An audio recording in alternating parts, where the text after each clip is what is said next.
Hi, welcome to Sunsets. My name is Rachel Clayton. I'm your host. Today we have the wonderful Varanis Ridari, the Scented Devil. Hi there. How are you today? I'm okay. Apologize for the THX concert hall effect, but I'm in a place that's not optimal to be in, but I don't have a choice today. So you're going to get the concert hall effect from me today. Well, I'm just so happy that you're here. I know so is everyone out there watching. May I ask, what is your fragrance of the day?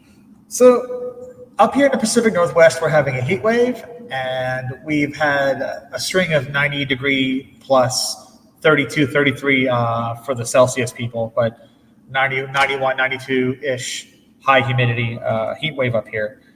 And so I've had to break out some of the Middle Eastern fragrances because when the temperatures are this high and the humidity is this high, you sweat like a pig. And no aquatics, no ozonics, no aqua de joe.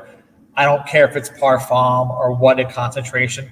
That stuff will just roll right off you. I've tried it, been there, done that. Like the summer fragrances, the aquatic fragrances are really only practically good until about 80 to 81, 82 degrees Fahrenheit. Much beyond that, they actually are useless. So for those of you people who wonder why Middle Eastern fragrances are so oily, so viscous, sometimes they don't even have alcohol, they're just straight oil. And why do they have rose and oud and all these pungent aromas? Well, that's because they need to stick to your skin when it's super hot outside. When you're going to sweat it off. So my scent of the day is a Montal fragrance. It's called Arabians.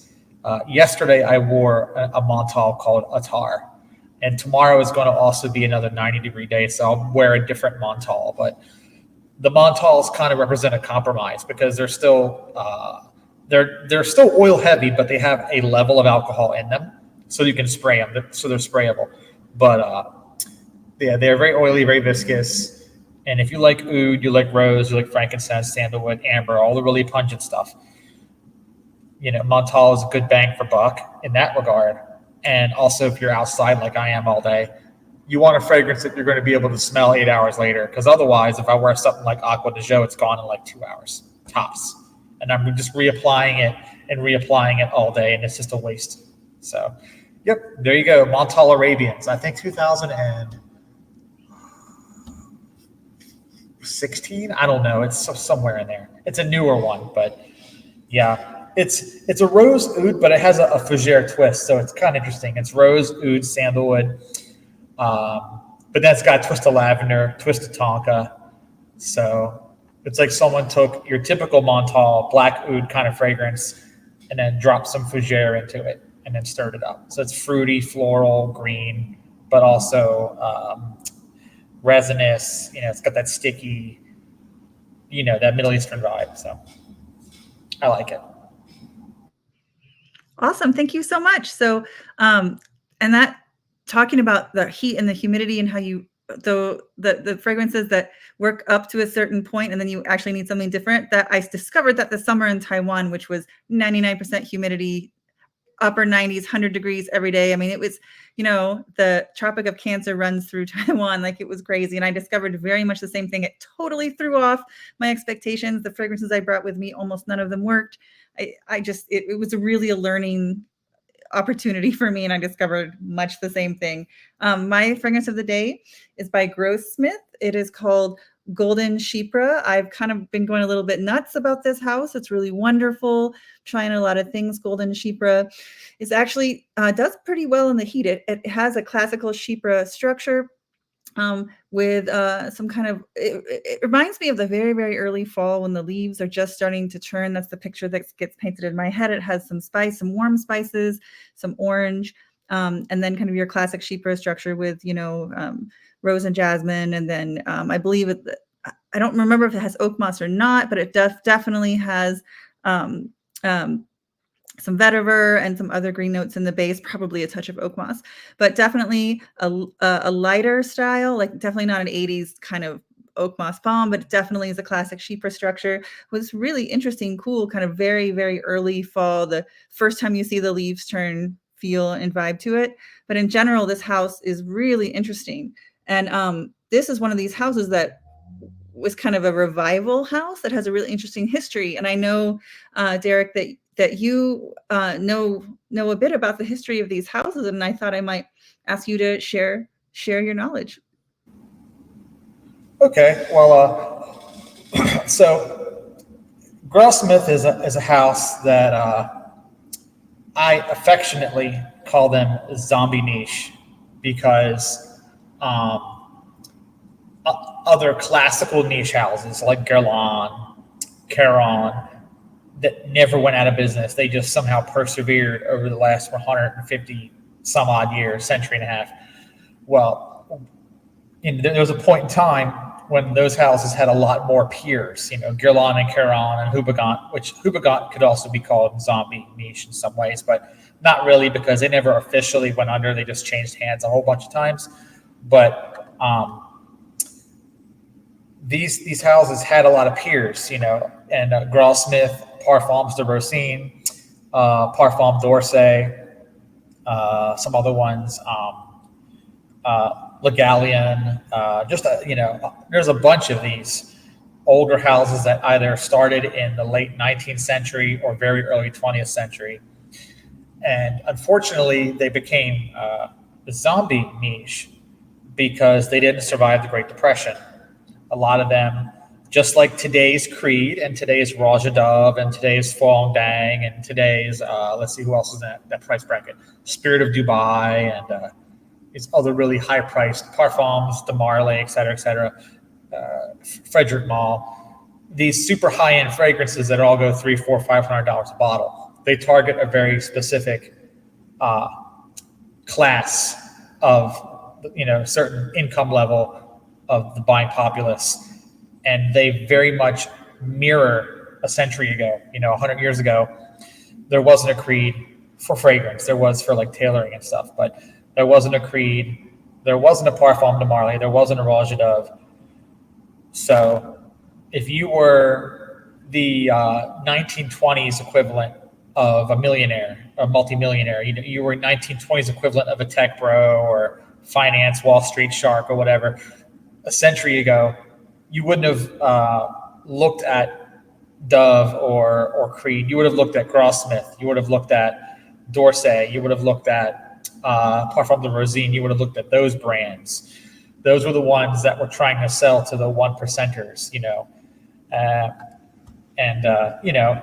designers hadn't quite materialized yet. So there was a bit of a vacuum in the middle. There wasn't, that Estee Lauder, Elizabeth Arden, middle of the road tier. You either had, the stuff from the apothecaries, the stuff from the barbershops, the stuff like your Geoff Trumper, your Penalagons. They used to be cheap. They're not now, but Penalagons, Geoff Trumper, Maruggia, Fragonard, Molinard, those are more affordable. Avon, under the name of California Perfume Company back then. Coty was, those were the more accessible brands back then. And then from them, Coty and all those guys, there was nothing here. And then up here was Guerlain, Caron, and then, like I said, Grossmith, all those other brands. But some of those brands, I guess, didn't manage their money right, or they didn't have family backing. They were more entrepreneurial based. So what happened was, stock market crashed in 1930. And a lot of them clung on for Le Gallienne went into the 50s, so they didn't die right away. But some of them lived past World War II, but just barely. d'Orsay went until about 1974 or 75. Then they finally petered out. But some brands like Grossmith and that's on the tip of my tongue, Parfum de Rosine, both of them died in the 30s. They it's basically as soon as the Great Depression hit, they were gone. It's kind of sad because it was like a massive culling. You could take all these luxury niche brands from the 1910s and the early 1890s, just line them up, and it was like boom, boom, boom, boom, boom, just knock them all out like bowling pins. Just one fell swoop. And a lot of younger entrepreneurial, today's rich people who want to create something, but they don't want to create a brand new thing. They look at some of these older houses that have been literally gone for generations, gone for a lifetime. Like I said, gone since the 30s. In the case of Gross Smith, gone since the 30s. And they're like, hey, I could figure out who owns that name and figure out who has those formulas, and I could buy that and basically resurrect it, even though there's little to no actual linkage to the original company anymore. And I don't even know how the modern fragrances compare to the old ones, because you'd have to find a really antique sample to do an A/B test. But if there was even a golden chypre, if that's not a brand new fragrance, because they make new fragrances too, but some of them are old formulas, brought back to life. Some are entirely new, but I call them zombie houses because they're like, quite literally, they've been in the grave for like a long time. And now here they are back from the dead. And no one even knows who they were unless you're someone with that obscure perfume history knowledge. If you're someone who's really interested in like turn of the century perfumery, like Luca Turin probably knows who they are, but the average buyer doesn't have a clue. So, but yeah, that's my opinion. I don't know what any of them smell like. I've never smelled any of them. I've smelled D'Orsay stuff. I own a couple. I own a couple D'Orsay fragrances, but the rest of them couldn't tell you. So, and you're exactly right that Golden Chypre is a new release, and then which is fascinating because they do reconstruct 3 of their really famous older, like turn of last century fragrances. One of them is called Fulnana, I think is how it's pronounced, and that is like a really classic. And so it's really interesting to compare the two because this one is a super classic Chypre. It is very, Shalimar kind of Guerlainade kind of. It's a very classic Chypre, right? So not really Shalimar, but very totally blanking on Guerlain's famous Shalimar, Guerlain's famous Chypre, Mitsuko. Sorry, so it's a very like Mitsuko-esque, right, kind of formula. It's super dense, and apparently they did reconstruct this very faithfully according to people, according to what I've read. And of course I don't know, because like you said, I've never smelled any original from the house, and it's hard to find, and it's not as available as others. But it's dense, it's heavy, it's very oak mossy, it's very green, it's very luxurious. It's got that like velvet tapestry, kind of richness that vintage fragrances have, especially from back then.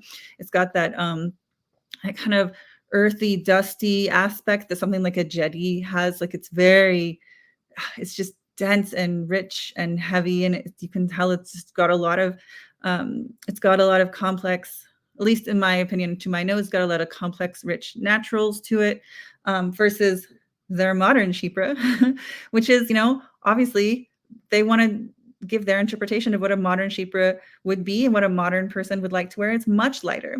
It's much more like the structure is more open. You can identify things. Like this is like, you don't really identify much. It's a mixture that presents kind of a more abstract whole, whereas this, you can really pick out the individual notes. And I feel like that's, a big contemporary modern trend. But just to compare them is really, really cool. I'll definitely send you samples. But I wonder if you want to, if you don't, no big deal, but the house that you mentioned that you have sampled before, do you mind talking a little bit about the fragrances that you do? I was going to say sure, but I couldn't say sure because you had me you had me in the no corner. So I'm sorry. I'm trying to get rid of the echo that's on my side. Yeah. Sorry about that. I can't. But yeah, so Parfums d'Orsay is named after Comte d'Orsay, or Count. I think it's Alfred Gimrod. He's got one of those Alfred Guillaume Gimrod, something d'Orsay, super long name, but he was known as like the first dandy because he was the first person to create that style of dress that would turn into the modern day dandy. So, let down shoulders and wearing hats and having short facial hair and tight short hair, and that structured look that today is like normal wasn't normal when he started doing it. It was weird. Everyone still had long hair. Some folks still had powdered wigs. Some folks still had hose. They wore guys were still wearing hose back then. but he was coming out in frocks and waistcoats and stuff, and people were like, "That's weird," but it became a style, and you know, a century later, from 1840 to like 1940, now everyone wears three-piece suits and whatever. So anyway, D'Orsay was fabled to be a self-styled artist. So he was a Renaissance man, effectively. He was also an aristocrat, so he had nothing to do with his time. He was just rich. He won the birth lottery, basically. So he was a painter, and he was a self-styled perfumer. And so in the late 19th century, after he had been dead for like 20 years, someone decided to start a perfume house named after him. And apparently the fragrance he only made one fragrance, and it was a fragrance that he basically made for all of the women he was, he had a little bit of I don't know what the word for that would be, but you know what I'm talking about. He had a circle. So, and he liked them to smell pretty. So he made them all a perfume to wear. And I guess they could say, I'm wearing, D'Orsay's perfume, as in like, I've been with D'Orsay and here's my proof. I have the perfume that he gave me.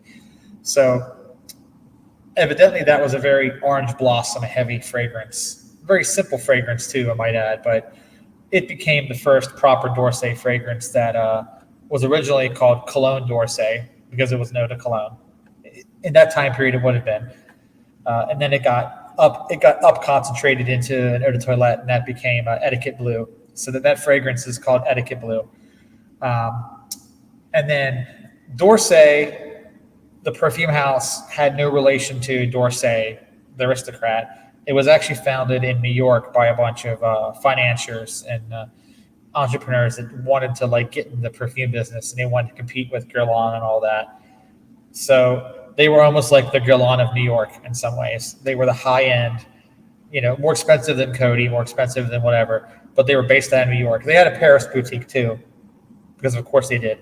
But they eventually, funny thing was, they eventually ended up under French ownership anyway.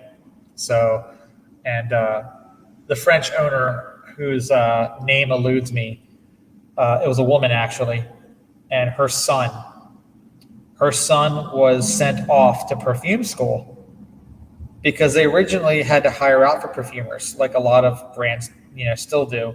But she wanted to have an in-house perfumer. They wanted to be Guerlain in every sense. So, Guerin, her last name was Guerin, and her son was Jacques Guerin. So I don't know her first name. I don't remember, but she sent her son off to. I guess at that time it would have been Bertrand Rohr, I think, in those days. But she sent him off to Grasse, and he became a perfumer, and he came back. And she was temporarily utilizing Henri Robert. And most of you know Henri Robert as the perfumer for Chanel in the 50s. Well, Henri Robert made a couple of his first fragrances for Parfum d'Orsay, one of those being Les Dandy from 1924. And Le Dandy was kind of D'Orsay's answer to Mitsoku, or to an extent Chanel No. 5 as well, but not really aldehydes though. Not really aldehydes like No. 5. But it was a chypre, and it was floral, and it had a bitterness to it like those fragrances did in those days. But it was called Les Dandy because it wasn't gendered, and it was for guys to wear because guys were dandies back then. Although mostly women wore it, because it was a floral chypre, so it appealed more to the conventional feminine taste of those days, but it was originally designed for men. So it's funny because it's the exact opposite of most situations where a fragrance made for women, but then men like it, like Jicky. This was the reverse of that. It was a fragrance made for men, but then women wore it more. So it ended up being marketed towards women. Once Henri Robert left and Jacques Guerin came in place, he then also inherited the business completely and was also their president. So he was like a true Jacques Guerlain. He owned the brand, and he also made all the perfumes for the brand. And some of the more famous D'Orsay fragrances like Divine, Intoxication, Arôme Toi, Chevalier d'Orsay. There's a bunch of them. Les Nomades is another one. were all designed by this guy, Jacques Guerin. But like I said, by the 60s, 60s and 70s, the brand was running into financial ruin, I guess, because designers were taking over that space. Uh, and the brand officially collapsed in like 74, 75. Right after releasing Les Nomad, they collapsed. Um, they were resurrected the first time in the 90s, similar to how the Crown Perfumery was resurrected in the 90s as well. And they re-released a lot of the old fragrances, and they were very faithful to the formulation. So Arôme Trois came back, Etiquette Blue came back, a bunch of those came back, and they made some new fragrances too. Um, Olivia Giacobetti made a fragrance for them during that period called Tiliol, I think. But then they died again. And they've been brought back a second time. And this time it's a complete like reboot, all new fragrances, all new names, all new perfumers. Like with Clive Christian when he took over the Crown Perfumery and he just threw everything away and just kept the logo. The new D'Orsay almost has no relation to the old one. Not even the old fragrances were kept. It's just the name on the bottle. That's it. But the ones I have a Chevalier d'Orsay, which is like a citrus aromatic from the 1910s. Really nice. Dry, of course. Very dry. Arôme Trois is a fougere, but it's almost like a very interesting fougere because it has an orris butter note in it. So it feels like it has some relation to Shalimar, even though it's not technically an Oriental like Shalimar, but it has that orris butter note. It's almost got like a Band-Aid kind of effect to the way it dries down. It's very weird. And then I've got Les Nomad, which Les Nomad was the last hurrah for the brand in the 70s.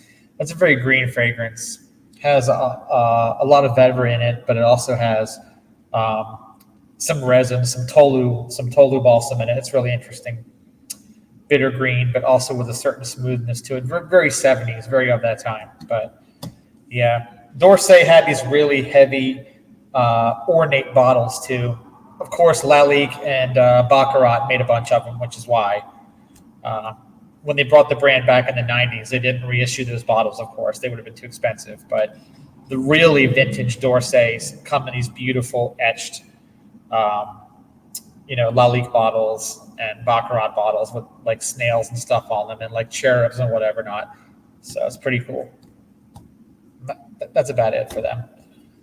That sounds amazing. I'm definitely going to be checking out some eBay and some vintage sites that I know to look for some of those older D'Orsay fragrances to see if I can maybe snag a sample or maybe even a bottle. I don't know how rare they are. I assume they're pretty rare. But it's funny. That reminds me, actually, the original D'Orsay house in New York, and I assume what is a bit of a tenuous relationship with the actual man, D'Orsay, the famous guy, reminds me a little bit. So there's this interesting article in page 6, kind of a page 6 article that one can Google about the founding of the brand Aid and Bob, which again, I don't know if you've heard this. I'm not an expert. I don't know anything. These are just things that I have heard. None of this is truth and facts. All of this is fun and entertainment. But according to this article on page 6, and I'm going to have to go shortly, I apologize. The story behind the founders of Aid and Bob is I think they were trying to do like a faux revival where, according to this article that I read, which you can Google, they paid an aristocratic family to use the likeness and name of one of their deceased relatives and like create a fantasy, a story around this deceased relative that wasn't true. And then they, quote unquote, recreated or revived a house that was never a house, an aristocrat who secretly made perfumes for his elite circle of friends, like in his castle, and none of it was true, right? And of course, like if you were inside the industry and you knew the kind of stuff that like Creed and other people were kind of getting away with, inventing those kind of histories that were genuinely convincing people to sell or to buy fragrances, and they were selling, why not? Like before the book came out to expose all of these lies and mythologies, like why not do that? It seems like a perfectly, it's not okay. It's not ethical in my opinion. And that's why I choose not to really buy anything from that house. But it would seem like a move, and PR move to do, right? And so I think you have to be careful with these revivals, right? To see who, like, what integrity they're working with, if there are formulations that it's accurate, you know? So I feel like for me, that was kind of a warning flag, like a big red flag situation, just like we discovered with Creed, that you really do need to make sure that if there's historicity, if there's a historical tale being told, that it's true, and that things aren't being embellished, that they're actually, there are historical ties. So and I apologize. My son, he woke up, and so I think I needed to go and help him. I apologize for cutting this a little bit short. Thank you so much, Derek. Varanis, the Scented Devil. I'm going to put a link to the Scented Devil, to his wonderful work. Please go. Derek is a genius. He knows so much stuff. He's an amazing autodidact. He's just so knowledgeable. Please go watch all of his videos. Thank you so much, and we'll talk soon. Bye, everybody.